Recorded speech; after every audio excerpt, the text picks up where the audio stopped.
Snack-sized business. Hello and welcome to another episode of Snack-sized Business. I'm LB Adams, your host, and I am thrilled to amplify the voice and the doings of women in business, women entrepreneurs, and women who are driving industry.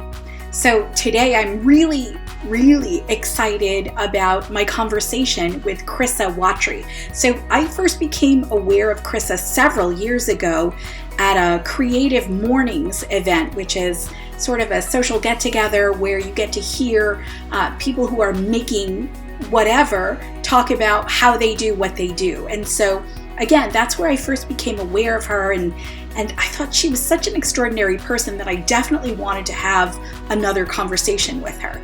And so it's taken years, but here we are. So let me give you a little lowdown on Krissa Watry. Okay, so she is the founder or co-founder and CEO of not one or two, but three different companies: Dynepic, Algorithm Holdings, and Dynepic Sports.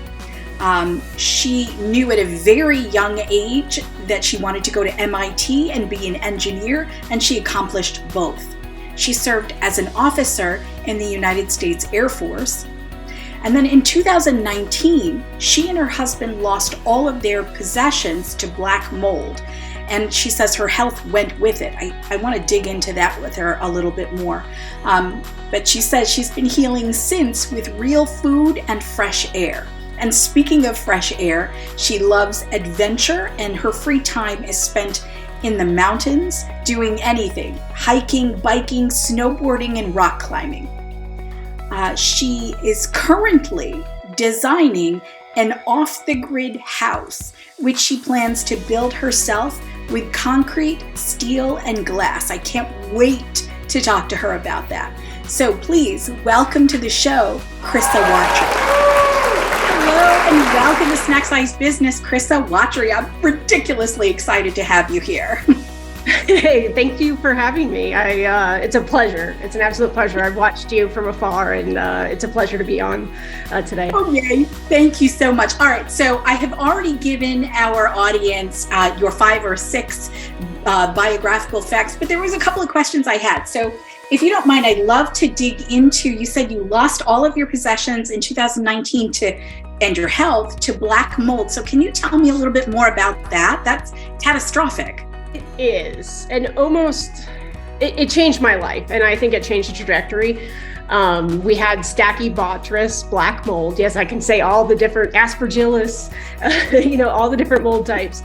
But we had basically just a water issue that basically turned the entire house into a mold infested area. And it was only 6 years old, and it was hidden in the walls.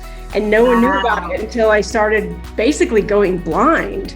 And I was having temporary blindness, fatigue, all these crazy symptoms. And, they went looking for labs, couldn't find anything. But then, basically I hunted and But who randomly tests for mold? Like, is that a thing? Well, it became a thing. So we had a smell. And so, trust your sniffer.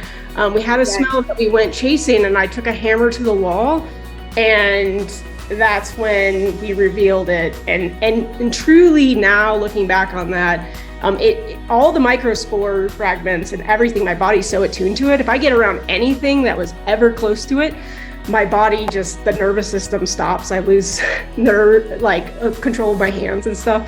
So still today, I'm like a mold meter. So anytime I'm around mold, I'm now, affected. But great news is my health is on the comeback, and we just replaced everything, absolutely everything. You would be surprised how hard it is to get rid of things that you've owned forever, and they always keep coming back into your life too. So, yep. That was 2019, and then 2020, you had to deal with COVID. Yeah, so that was almost easy, right? After dealing with mold and health problems, I just armed myself with knowledge and felt comfortable, right, to operate after dealing and overcoming the health challenges I had. So I can say now I know a lot more. I always feel like you can learn from your experiences, and I know a ton now. And I've helped other folks that didn't know. So at least what I went through now is helping others. So it's not a, they say when you go through trials in life, sometimes that wisdom, was maybe the path you're supposed to take. So I'm grateful. And it also got me, I moved out to Reno Tahoe, and I really do think it's, the place where I was supposed to be. Oh, interesting. So is that why you're in the process of designing a house that is concrete, steel, and glass, like no soft surfaces? No organic, no material that the mold can grow on. And I think it's a great challenge too, to be able to think differently about building a structure than out of the traditional methods that people take. I would imagine, yeah, for sure, especially there. Let me dive into our first question. So, what conversation do you wish that you'd had, but you did not? I think regret has a lot of emotional baggage, and I try to always look forward. So with that, I learn from the past and I have the memories of that, but I try to keep looking forward. So no regrets. I don't regret not having a conversation. I love that. So just to be clear though, there's no conversation that you didn't have that you're kicking your ass about, being like, I should have said this. No? Good for you. Nope.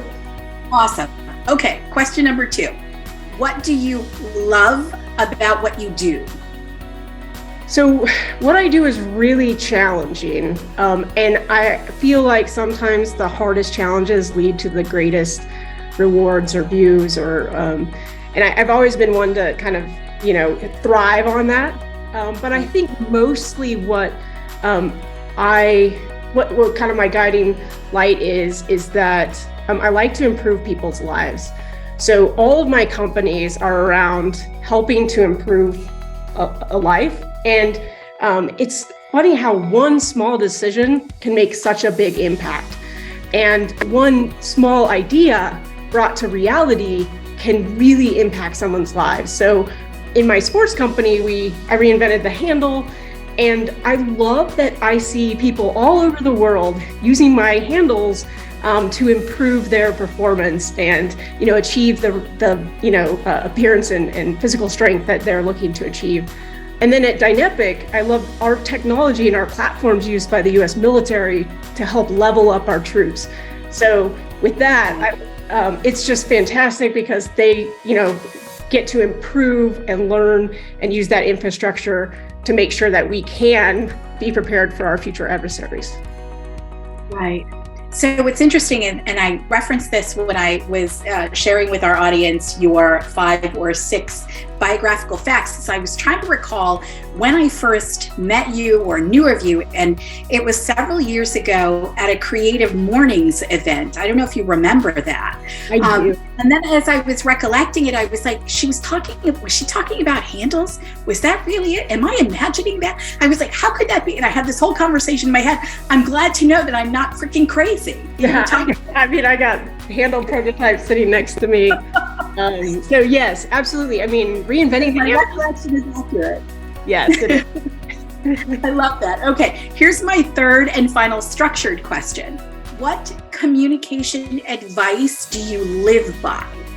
So I live by authenticity and speaking my truth. 100%, I am who I am. I try not to pretend to be anyone else. And I think sometimes that gets me in trouble because I don't usually say the politically correct things, but I truly believe that, it brings together those people that are probably your people and ensures that, you're living your true self, which I think is just such an important thing in this world, is that you can be authentic and be your true self. Yeah, I absolutely agree. I think it would be far more difficult to live inauthentically. 100%. And I feel like sometimes you kind of go down that path and things aren't, you just don't feel yourself, right? And then when you start speaking your truths and you feel like you're yourself again. And I think you got to be comfortable in your own skin and really have that confidence to be yourself and not, I've never fit in. So maybe I enjoy not fitting in, but definitely be yourself. So let me ask you, you were saying that you are a big free time out in the outdoors person in the mountains. So hiking, biking, snowboarding, and rock climbing. So of those 4 things, which is your absolute favorite and why? Well, right now I'm going to say snowboarding because I've been on the mountain. We've had 3 feet of snow in the last couple weeks. I've been snowboarding almost every other day. I live 10 minutes from the resort and you can just pop out my front door and go. So. Oh, that's awesome. So where you are, you said Reno, Tahoe. So you're on the Nevada side. Yeah, just as you go up out of the mountains, so about 20 minutes from Reno, but in the mountains of Reno. Wow. Okay. And so when was the first snowfall? Like was it months ago? How long does winter last there? I'm curious. It's a little bit different. I've lived in Colorado for a long time. It's definitely different than Colorado. You get the coldest month, I think, is December. And you get snow October to March, but then in March it almost flips over and you're into summer. So you're back into mountain biking in April time frame. So you almost just get your seasons. And spring and fall are kind of compressed because you go kind of right into summer where it's 80 degrees, but still 50 degrees at night. And then, winter is pretty mild. It's in the 30s most of the time. Very rare to get into the 20s here. Right, you get 12 feet of snow. But we do get snow, yes. So it's awesome. It's paradise. It's absolutely eating through the snow, you know? Yeah, it's definitely God's country. I lived on the beach for a long time. Charleston has a unique part to it. But I absolutely love it. It's like my soul is right in living in Reno, Tahoe. That's amazing. I'd love to hear that. Well, good for you. Krissa, thank you so much for spending time with me. Thank you so much for this conversation. As I said, I've been dying to chat with you for years now, so thank you. Absolutely. Thank you for having me, and thank you for staying persistent and getting me on the podcast. You're welcome.